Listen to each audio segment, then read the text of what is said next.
Student जो Finland में salary based PhD के लिए अप्लाई करना चाहते हैं, और या वो स्टूडेंट जो चाहते हैं कि जी मैं डायरेक्ट यूनिवर्सिटी में अप्लाई करना चाहता हूँ, डायरेक्ट एप्लीकेशन में और सैलरी बेस्ड पीएचडी पोजीशन में क्या फ़र्क है, किस तरह से अप्लाई होती है, ईच एंड एवरीथिंग आपको इस वीडियो में बताने लगा हूँ। अपने वीडियो को अंत तक देखना है तो इंशाल्लाह इसके रेलिवेंट तमाम तर चीज़ें जो है ना आपको समझ आ जाएंगी। फर्स्ट ऑफ ऑल स्टूडेंट, अगर आप यहाँ पे अप्लाई करना चाहते हैं इन फिनलैंड में, ठीक है, कि यहाँ पे पीएचडी कैसे काम कर सकती है, फंडिंग क्या होती है, सैलरी रियलिटी है कि नहीं है, प्रोसीजर 2026 का क्या होगा, प्रोफेसर को अप्रोच या सुपरवाइज़र को अप्रोच करने की स्ट्रेटजी क्या होनी चाहिए, ठीक है, आइल्स या एंग्लिश प्रोफिशिएंसी या कोई अदर डॉक्यूमेंट्स की रिक्वायरमेंट क्या होगी, वीज़ा कैसे है, और या लिविंग एस्पेक्ट्स जो है इसके क्या है, step by step for our international student including Pakistani आपको मैं बताने लगा हूँ। आपने वीडियो को अंत तक देखना। फर्स्ट ऑफ ऑल अगर आप यहाँ पे प्ले करते हैं तो इसकी जो पीएचडी होती है ना, ये स्कॉलरशिप बेस्ड डिग्री नहीं होती। लाइक आप किसी भी कंट्री में अप्लाई करते हैं ना फॉर पीएचडी तो वो आपको स्कॉलरशिप देती है। लाइक आपकी ट्यूशन फ्री होती है, आपको माहाना खर्चा दिया जाता है, वही खर्चा होता है जो सिर्फ और सिर्फ आप अपने डेली एक्सपेंसेस कवर पाते हैं या मंथली एक्सपेंसेस जो है आप कवर कर पाते हैं। लेकिन अगर आप फिनलैंड में पीएचडी के लिए अप्लाई करना चाहते हैं तो वहाँ पे आपको as a funded doctor researcher position provide की जाती है, ठीक है। ये मोस्ट कॉमन है फिनलैंड में, ठीक है, जो कि अप्रॉक्सीमेट पाकिस्तान स्टूडेंट नहीं जानते हैं कि वहाँ पे आप as a doctor researcher position के लिए भी अप्लाई कर सकते हो आफ्टर मास्टर या आफ्टर 18 ईयर्स ऑफ एजुकेशन, जिसको हम एमएस एमफिल भी कहते हैं, हम उसको मास्टर भी कहते हैं। अब ये जो पोजीशन है ये एडवर्टाइज की जाती है, ठीक है, आपको डायरेक्ट अप्लाई करनी पड़ती है, ठीक है। और दूसरा भी ऑप्शन होता है बड़ा सुपरविजन को के लिए, आप सुपरवाइज़र को भी कांटेक्ट कर सकते हो फॉर फंडिंग, ठीक है। दोनों ऑप्शन यहाँ पे अवेलेबल होते हैं। ये वो है जो सैलरी बेस्ड होती है, ना कि स्कॉलरशिप बेस्ड। अब यहाँ पे क्या होती है ओपन पीएचडी पोजीशन। अब अगर आप सिलेक्ट हो जाते हैं आपको जो मिलता है, लाइक यहाँ पे आपको मंथली सैलरी मिलती है। यहाँ पे मैं इसको जी करता हूँ कॉपी, गूगल पे आना आपने इन फिनलैंड सैलरी। अब इसको आप देख सकेंगे कि ये कितनी आपको जो सैलरी है ये प्रोवाइड करता है। अब यहाँ पे देखें जी 2400 से 2700 यूरो पर मंथ आपको सैलरी मिलती है। उसके एक्स्ट्रा जो बेनिफिट्स हैं वो अलग है। ये जस्ट सैलरी की मैं बात कर रहा हूँ, ये जो आपको सैलरी प्रोवाइड की जाती है, ठीक है। यहाँ पे मल्टीपल पोजीशन मिलती है आपको, यूनिवर्सिटी ऑफ हेल्थ की होगी, ठीक है। अब यहाँ पे देखिए जी आप वेबसाइट पे भी यहाँ पे देख सकते हैं 3000 यूरो 30,800 यूरो जो कि पोस्ट डॉक के लिए सैलरीज प्रोवाइड की जाती है, ठीक है, जो कि हाईली पेड जो आपको पीएचडी प्रोवाइड करता है या पोस्ट डॉक की अपॉर्चुनिटी प्रोवाइड करता है वो फिनलैंड है, ठीक है। कंपटीशन होता है, यह अपने मैं माइंड में रखना है कि ये नहीं कि आपने अप्लाई किया और आपकी सिलेक्शन होगी, इसमें कंपटीशन हाई होता है, ठीक है। अप्लाई करेंगे, लाइक यहाँ पे तो ऑप्शन है, अप्लाई करेंगे आपके पास चांसेस ऑफ सिलेक्शन होगा या रिजेक्शन का होगा। कोई बंदा आपको कहता है जी मैं गारंटीड बेस आपको अपॉर्चुनिटी प्रोवाइड कर सकता हूँ, तो वो टोटली फेक होता है, ये स्कैम होता है। कोई भी बंदा इन स्कॉलरशिप आपको गारंटीड पोजीशन प्रोवाइड नहीं कर सकता अगर कोई भी बंदा आपको कहता है तो, ठीक है। इसमें स्टेप्स होते हैं, फॉलो करने पड़ते हैं। अगर आप अच्छी तरह से उन स्टेप्स को फॉलो अप करेंगे तो आपके चांसेस ऑफ सिलेक्शन ज़्यादा हो जाएंगे, ठीक है। अब यहाँ पे देखिए जी सैलरी मैंने आपको बता दी। उसके बाद यहाँ पे आपको एम्प्लॉयमेंट कॉन्ट्रैक्ट दिया जाता है। और जो आप पीएचडी करते हैं ऑब्वियसली, लाइक अगर आप पाकिस्तान में एमएस एमफिल करते हैं तो रिसर्च वर्क के लिए आपको प्रोफेसर को या मटेरियल बाई करने के लिए या कोई आर्गन बाई करने के लिए जिस पे आप रिसर्च करते हैं, ठीक है। लाइक अगर आप किसी चीज़ पे रिसर्च करते हो वो बाई करने के लिए स्टूडेंट से ही पैसे लिए जाते हैं इन पाकिस्तान फॉर मास्टर रिसर्च और बैचलर रिसर्च। वो सारी फंडिंग जो है ना स्टूडेंट को खुद अफोर्ड करनी पड़ती है, ठीक है। लेकिन आप वहाँ पे अगर आप पीएचडी करेंगे, ठीक है, फंडेड डॉक्टर रिसर्चर पोजीशन पे अप्लाई करेंगे, वहाँ पे सिलेक्शन के बाद जो भी रिसर्च एक्सपेंसेस होंगे वो बिल्कुल फ्री में आपको प्रोवाइड किए जाएंगे, आपको 1 रुपया भी देने की ज़रूरत नहीं होगी, ठीक है। उसके बाद कोई ट्यूशन फीस नहीं है। लाइक अगर आप किसी यूनिवर्सिटी में अप्लाई करते हैं, सेल बेस पे अप्लाई करते हैं या डायरेक्ट अप्लाई करते हैं तो वहाँ पे आपको ट्यूशन फ़ी पे करनी पड़ती है जो कि बहुत ही हाई फीसेस होती है, ठीक है।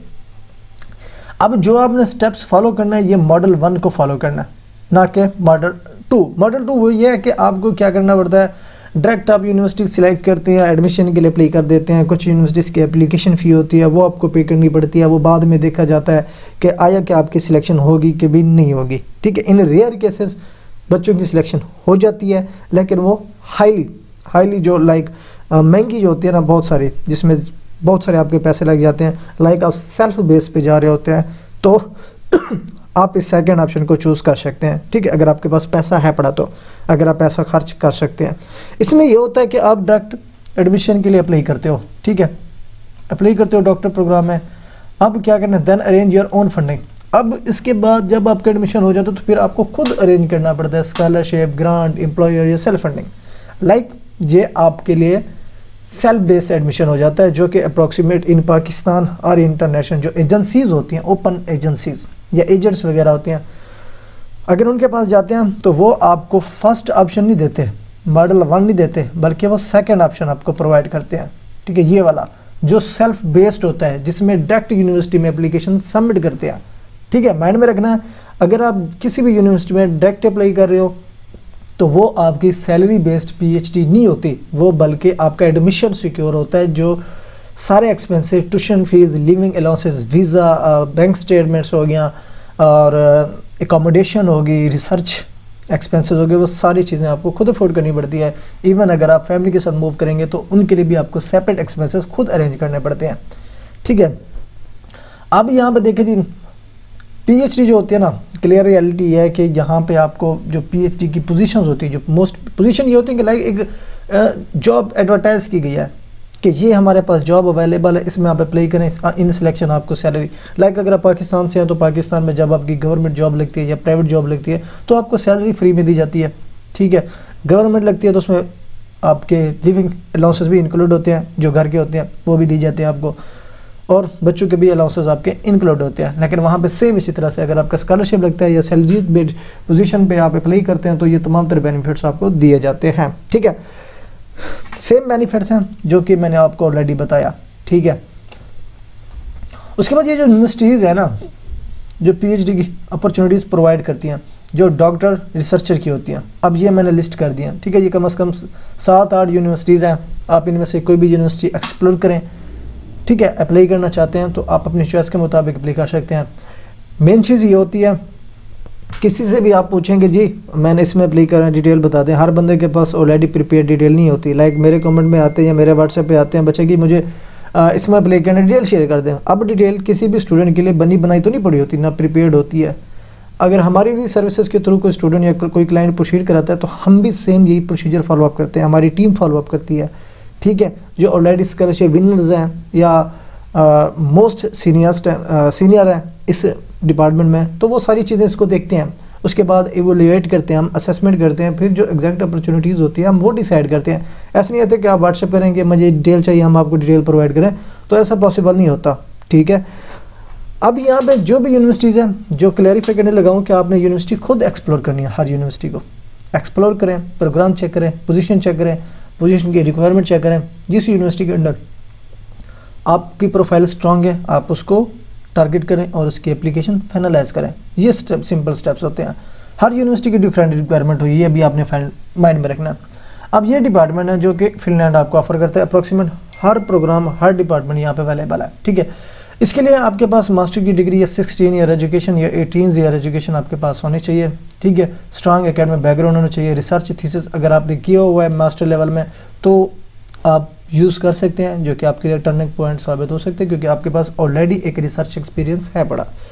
यहाँ पे पब्लिकेशन की बात नहीं हो रही कि मैंने आर्टिकल पब्लिश किए हैं कि नहीं किए, ये मैंडेटरी नहीं होते, एक पॉइंट्स होते हैं लेकिन मैंडेटरी नहीं होते।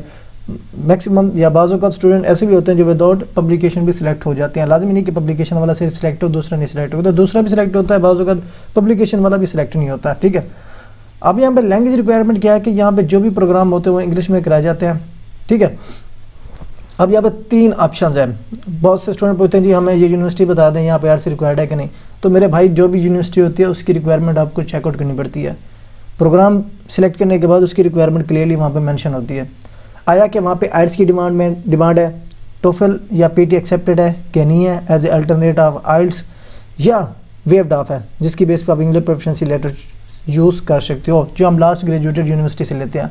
तो ये तीनों ऑप्शन अवेलेबल होते हैं, किसी भी कंट्री में अप्लाई करें, वो आपके प्रोफाइल पर डिपेंड करता है कि आपके पास आईएलटीएस है तो विद आईएलटीएस वाली अपॉर्चुनिटी डिसाइड करते हैं, विदाउट आईएलटीएस है तो विद इंग्लिश प्रोफिशिएंसी लेटर वाली अपॉर्चुनिटीज़ आप डिसाइड करते हैं, उसको अप्लाई करते हैं या प्रोसीड करते हैं, ठीक है। अब यहाँ पे जो मेन स्टेप्स है ना एप्लीकेशन से पहले, ठीक है, यहाँ पे देखिए जी, you should always try to secure a supervisor before applying. अब ये रिकमेंडेड है, मैंडेटरी नहीं है। अगर ये रिकमेंडेड इस वजह से है कि आपके चांसेस ऑफ सिलेक्शन बढ़ जाते हैं, ठीक है। लाइक अगर बंदा ऑलरेडी उस यूनिवर्सिटी का सुपरवाइज़र है, स्टूडेंट को सुपरवाइज करता है, एक्सपीरियंसड है, प्रोफेसर है, अगर वो अपनी सिफारिश आपको दे देता तो इससे बेनिफिशियल और क्या चीज़ हो सकती है, ठीक है। तो कोशिश करें जिस भी यूनिवर्सिटी में पीएचडी के लिए करें तो एक्सेप्टेंस लाजमी सिक्योर करें, रिकमेंडेशन लाजमी सिक्योर कर लें। फिर उसी एक्सेप्टेंस या उसकी सुपरविजन के अंडर जो भी अपॉर्चुनिटीज़ अवेलेबल है वो खुद रेफ़र करता है, फिर उसके अंदर आपने एप्लीकेशन फाइनलाइज करनी होती है, ठीक है। अब यहाँ पे मैंने क्लियरली लिखा हुआ है strong supervisor contact is equal to much higher success chances. जिस बच्चे के पास रिकमेंडेशन होगी, सुपरवाइजर कॉन्टैक्ट होगा, एक्सेप्टेंस होगी, सुपरविजन होगी, उसके ज़्यादा चांसेस ऑफ सिलेक्शन के होते हैं, ठीक है। अब यहाँ पे जो पोजीशन होती हैं किस तरह से फाइंड आउट की जाती हैं मैं आपको बता देता हूँ, ये आपने माइंड में रखना है। हर यूनिवर्सिटी के कैरियर पेजेस को एक्सप्लोर करें, ठीक है। यहाँ पे यूनिवर्सिटीज़ की लिस्ट दी हुई है, जैसे कि थोड़ा सा नीचे स्क्रॉल करना है, ये यूनिवर्सिटी, इनके कैरियर वाले सेक्शन पे जाके आपने एक्सप्लोर करना है, ठीक है। उसके बाद academicposition.com एक प्राइवेट वेबसाइट है, इसको भी विजिट कर सकते हैं। योरेक्स पोर्टल है, इसको भी विजिट कर सकते हैं। यूनिवर्सिटी डॉक्टर प्रोग्राम्स, इसको भी विजिट कर सकते हैं। पोजीशन जो एडवर्टाइज की जाती हैं वो as a doctor researcher, PhD student, doctor candidate, ये तमाम तर चीज़ें जो है ना आपको पोजीशन की बेस पे ये 3 ऑप्शन प्रोवाइड किए जाते हैं फॉर पीएचडी स्टूडेंट, ठीक है। अब एप्लीकेशन का प्रोसीजर ये था, फर्स्ट ऑफ ऑल तो आपको अपने रिसर्च एरिया का मुताबिक रिसर्च एरिया का टॉपिक पता हो, एरिया कौन सा, यूनिवर्सिटी कौन सा, डिसाइड करने से पहले। अब कुछ स्टूडेंट्स के पास ऑलरेडी रिसर्च प्रपोजल बना हुआ होता है, तो फिर उनको एक स्पेसिफिक टॉपिक डिसाइड करना पड़ता है और उसी स्पेसिफिक टॉपिक के अंडर सुपरवाइजर को फाइंड आउट करना पड़ता है, यूनिवर्सिटी शॉर्टलिस्ट करनी पड़ती है, फिर उनको कॉन्टैक्ट करना पड़ता है ताकि मैच हो जाए। दूसरा ऑप्शन ये होता है कि अगर आपके पास प्रपोजल नहीं बना हुआ, आप डायरेक्ट प्रोफेसर को कॉन्टैक्ट करें। अगर वो पॉजिटिव रिस्पॉन्स देता है तो वो आपसे डिमांड करेगा फॉर रिसर्च प्रपोजल और मीटिंग, ठीक है। पहले प्रपोजल डिमांड करेगा, वो शेयर करेंगे, फिर मीटिंग कंडक्ट करेगा। अगर वो अच्छी गई तो फिर आपको ऑफर दे देता है, रिकमेंडेशन दे देता है, ठीक है। इसको कॉन्टैक्ट करने से पहले आपने यूनिवर्सिटी एक्सप्लोर करनी है, ठीक है, प्रोग्राम एक्सप्लोर करने हैं, उस प्रोग्राम के अंदर रिसर्च थीम्स आपने एक्सप्लोर करने हैं, उसके अंदर फैकल्टी मेंबर आपने एक्सप्लोर करने हैं, जो आपके रिसर्च एरिया या जो आपके फील्ड के रेलिवेंट प्रोफेसर्स होगा आपने उनकी प्रोफाइल शॉर्टलिस्ट करनी है, उनकी पब्लिकेशन रीड आउट करनी है, उनकी सीवी रीड आउट करनी है, ये तमाम तो चीज़ें आपने रीड आउट करनी है और उनको फिर ईमेल कॉन्टैक्ट करना है। थ्रू ईमेल आपने सीवी अटैच करनी है, रिसर्च आइडिया बताना है, एकेडमिक बैकग्राउंड मेंशन करना है और मोटिवेशन वहाँ पे आपने टच देना है इन ईमेल बॉडी, तो फिर आपने उसको सेंड करना है फॉर एक्सेप्टेंस और सुपरविजन रिक्वेस्ट। तो ये तमाम प्रोसीजर है। जिस भी फिर यूनिवर्सिटी के अंदर आपको सुपरविजन मिलती है, एक्सेप्टेंस मिलती है, रिकमेंडेशन मिलती है, फिर उसके पोर्टल पर जाके आपने एप्लीकेशन सबमिशन करनी है या प्रोफेसर जो खुद रिकमेंड करना है उसके पोर्टल पर जाके आपने एप्लीकेशन सबमिट करनी है, ठीक है। अब यहाँ पे इसके जो शॉर्ट लिस्टेड कैंडिडेट होते हैं उनका इंटरव्यू भी ऑनलाइन कॉन्डक्ट किया जाता है, ठीक है। उसके बाद इनके सब सिलेक्शन आपको एम्प्लॉयमेंट ऑफर मिलती है, कॉन्ट्रैक्ट इशू किया जाता है, फिर रेजिडेंस परमिट जो रेजिडेंट परमिट होता है वो स्टार्ट हो जाता है, ठीक है। यहाँ पे कोई सिंगल डेडलाइन नहीं होती, जो डेडलाइन उनकी होती है जो सेल्फ बेस्ड एडमिशन के लिए अप्लाई करते हैं, उनके इंटेक्स होते हैं जो सेल्फ बेस्ड एडमिशन के लिए अप्लाई करते हैं यूनिवर्सिटीज़ में। तो इसके लिए जो है ना आप एनी टाइम ये जो अबव वेबसाइट्स हैं आप एक्सप्लोर कर सकते हैं। लाइक यहाँ पे मैं इसको कॉपी करूँगा, कॉपी करने के बाद इसको पेस्ट करूँगा, एंटर करूँगा तो यहाँ पे इसकी वेबसाइट्स जो ये एक्सेस की है वो ओपन हो जाएगी। सिंपल यहाँ पे क्लिक करना है या जॉब्स एंड अपॉर्चुनिटीज़ वाले सेक्शन पे भी आप जाके जो जो अपॉर्चुनिटीज़ यहाँ पे एडवर्टाइज की गई हैं उन तमाम तरह अपॉर्चुनिटीज़ को आप यहाँ पे फाइंड आउट कर सकते हैं, ठीक है। ये सारी पोजीशन आपको इसी पोर्टल पे मिल जाती हैं, ठीक है, जिस भी पोजीशन पे आप अप्लाई करना चाहते हैं। लाइक यहाँ पे सर्च फॉर जॉब्स, ठीक है। अब ये पोजीशन है, देख सकते हैं ना, किसी की 8 जनवरी लास्ट डेट अप्लाई है, किसी की 8 जनवरी, इसकी भी 8 जनवरी, इसकी भी 8 जनवरी। तो यहाँ पे लाइक मल्टीपल पोजीशन आपको मिल जाती हैं। नेक्स्ट पे करते जाएंगे, सारी पोजीशन टू ऑनवर्ड ओपन होती जाएंगी। टोटल यहाँ पे पोजीशन देखें 6099 जॉब अपॉर्चुनिटीज़ जो है ना ओपन है, ठीक है। अब जो भी डिपार्टमेंट है जॉब ऑफर यहाँ पे सिलेक्ट करें जी, फंडिंग, ठीक है, क्लोज कर दें। कंट्री सेलेक्ट करें, जिस कंट्री में आप अप्लाई करना चाहते हैं। फॉर एग्जांपल जी मैं फिनलैंड में करना चाहता हूँ, फिनलैंड सेलेक्ट करना है। उसके बाद इसको क्लोज करना है। उसके बाद लाइक मैं यहाँ पे सिंपली फिल्टर करता हूँ, अप्लाई फिल्टर। अब फिनलैंड की जो भी पोजीशन होगी यहाँ पे आपकी स्क्रीन के सामने ओपन हो जाएंगी। टोटल जो पोजीशन है 198 है as a research assistant university of health की आज ही एडवर्टाइज की गई है, आप अप्लाई कर सकते हो, ठीक है। 20 January is last date to apply. ठीक है, तो ये तमाम तरह अपॉर्चुनिटीज़ यहाँ पे आपको एडवर्टाइज की हुई मिल जाती हैं। यहाँ पे फंडिंग कौन कर रहा है उसकी भी डिटेल आपको मिल जाती है। लाइक यहाँ पे मैरी क्यूरी हॉरिजॉन यूरोप जो है ना वो आपकी funding program as a like affiliated है, इसकी फंडिंग आप सिक्योर करके आप अप्लाई कर सकते हैं। ठीक है, डेडलाइन है 13 जनवरी 2026। तो ये सारे स्टेप्स हैं। अप्लाई करने का मेथड मैं आपको बता देता हूँ। फॉर एग्जांपल इस पर हमने क्लिक करना है, 14 PhD पोजीशन अवेलेबल है, ये भी आप देख सकते हैं। यहाँ पे सिंपल अप्लाई नाउ पे हमने क्लिक करना है। ठीक है, अब यहाँ पे अब इधर से भी आप विजिट अप्लाई करना चाहें तो कर सकते हैं। यूनिवर्सिटी की वेबसाइट भी खुद विजिट करके वहाँ से अप्लाई करना चाहते हैं तो आप वहाँ पे भी आप अप्लाई कर सकते हैं। लाइक यह देखिए ये वेबसाइट है, यहाँ पे अप्लाई नाउ वाला सेक्शन आ गया, हाउ टू अप्लाई। ठीक है, रिसर्च ऑब्जेक्टिव्स, यहाँ पे जिस भी पोजीशन के अंडर जिस भी प्रोजेक्ट के अंदर आप अप्लाई करना चाहते हैं, अप्लाई फॉर दिस प्रोजेक्ट पे क्लिक करना है। यहाँ पे यूनिवर्सिटी ऑफ हेल्थ किया है। ठीक है, सुपरवाइजर एंड होस्ट। ठीक है, इसको एक्सेप्ट सिंपल अप्लाई पे क्लिक करना है तो यहाँ पे लोडिंग फॉर्म हो जाएगा। अब ये सारा फॉर्म आपने फिलअप करके लास्ट पे आके सबमिट पे क्लिक करना, तो यहाँ से आपकी एप्लीकेशन जो है ना सबमिट हो जाएगी। तो इस टाइप्स की किसी भी पोजीशन में आप अप्लाई करना चाहते हैं तो वो भी आप अप्लाई कर सकते हैं। थैंक्स फॉर वॉचिंग, अल्लाह हाफिज़।